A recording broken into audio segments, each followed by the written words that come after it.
Hi guys, Miss Steinberg here. I'm going to do a quick mini lesson on race and short answer paragraphs and what those expectations are. So if you'll take just a few minutes and listen to this so you have that nice little review real quick, and then you will hopefully be a lot more prepared for your major grade this week. So in front of you, what you are seeing are your race notes that we took at the beginning of the year. It's probably like August, September. And this went over those parts of the race strategy. Now, this is a strategy for answering short answer literary questions. And it is a great format that helps to make sure you include everything you need. So I wanted to spend a couple minutes and go over this real quick.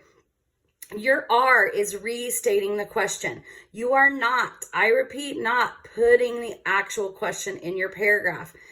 You are restating it. And then you are answering all parts of that question. These two, this R and A, make up your thesis or introduction first sentence of this short answer paragraph.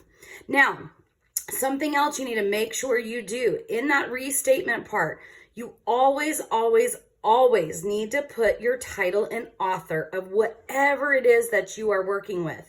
So if it is a poem, if it is an article, a book, a movie, whatever the thing might be that you are going to be working with, you need to include that title and author in this part.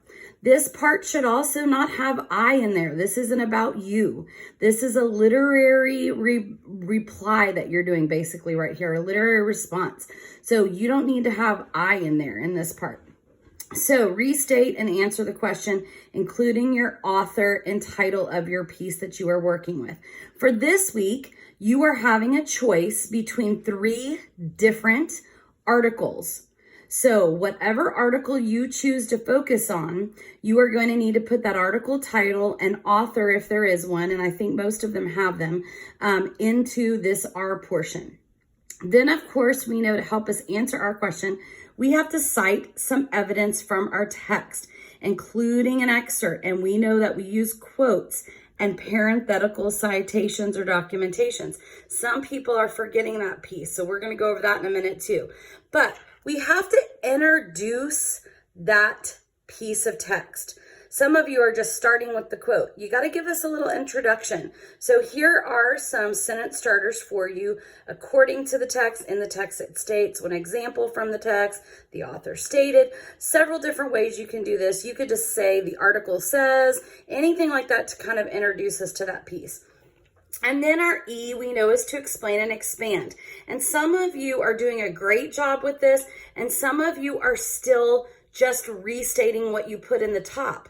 This is where you've got to make the connection between the text that you chose and the answer you gave. And how does it all connect and go together? So you've got to make sure you're really expanding. This is the thinking portion. Okay, so this is really where you got to put that thinking in there. Again, we need to introduce this part. Here's some examples. This, I believe, right here is the only place that you should have I in these paragraphs. Okay. If we move on to those parenthetical citations, I noticed that in the Jason Reynolds article, there was lots of places where he was speaking. Now, he wasn't the author of the article. Christina Barron was. So we still use her name for our parenthetical citations. But in those citations, we also have to make sure that we put quotes correctly around the pieces of text that we borrow. So this is a piece from the Red Queen.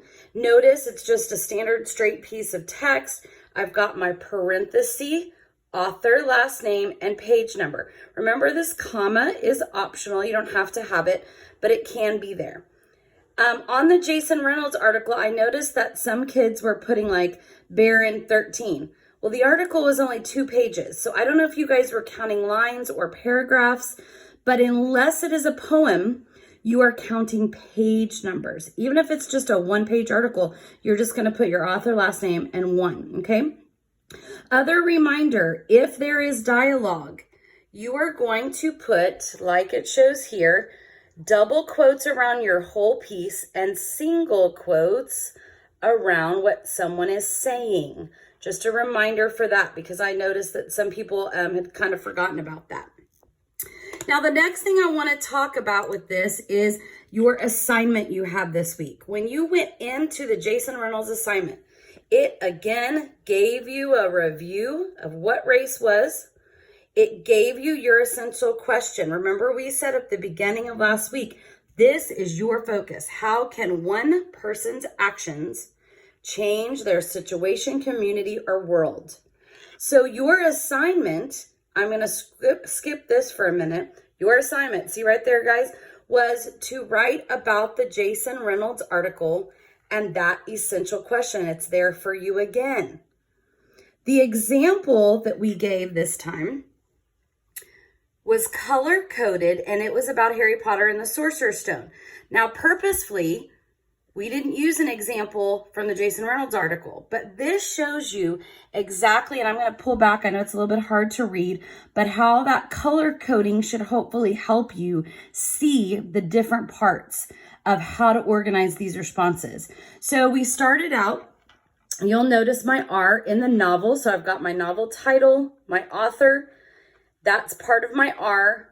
Here's again part of my restatement, Harry Potter's brave actions change his community. There's my restatement. Now here's my answer. By keeping Voldemort from returning. At the end of the book, it states, comma. Then I've got dialogue. So I've got my double quotes here, single quotes there. Got the rest of my dialogue, single, double. Parenthetical citations, author, last name, page number.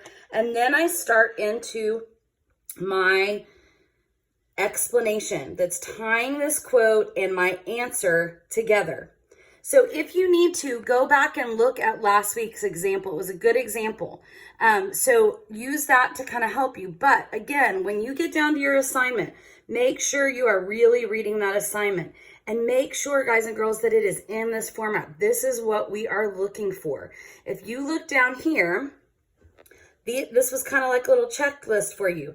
Check your answer that you answer the question. So this is your R and A. Include supporting evidence. That's your C. Explain the connection. That's your E. So this was like a little checklist for you. In addition, there was a very detailed rubric.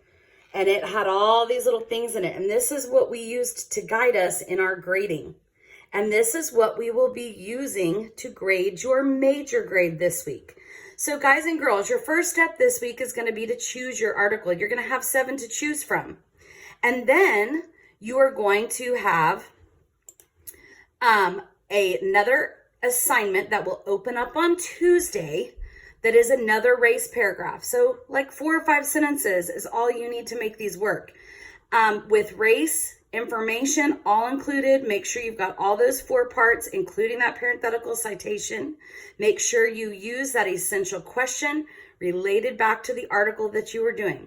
And also, please check your conventions, capitalization, punctuation, spelling, run-ons, fragments, because this needs to be an easy read where it flows and your teachers can get through this and know exactly what you're trying to say. So that is all for our little race mini lesson. Again, you can go back and look at those examples from last week. And good luck. I know you're going to do awesome on your major grade race.